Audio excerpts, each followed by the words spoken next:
Oyi, bitta tishlak. O'zi tishlog'ingni yeyapman. Ha, tishlog'im o'zim yegim kelib ketdi. Rahmat.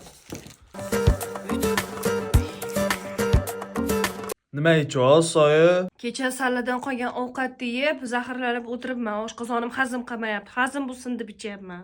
Mana bitta ichi. Voy, ota-onang bo'lsa, og'zi burni bo'lmasin ekan. Ol, ich. Oy, anoyim.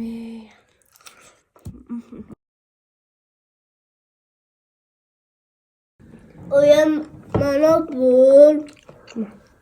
Rahmat.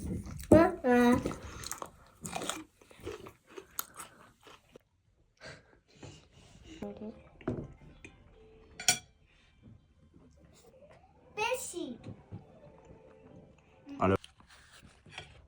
Nima qilyapsan? Ha, yemay tashab ketdingiz-ku, yedim. Men o'rtog'im taklifnoma bergani kelgan ekan, shuni olib chiqdim xolos. Chiqib yemoqchi edim. Voy, endi yemay shuni tashab ketdingiz deb isrof bo'lmasin deb yeb qo'ydim-da. Qayga ketyapsiz endi? Restoranga borib ovqatlanib kelay. Mana ham boring. O'zing mendan oldin yeb bo'lgansan. Endi meni ham ovqatimni yeb qo'yding. Yana nima yemoqchisan? Ha, bo'pti, qolganini olib keling, xonmi?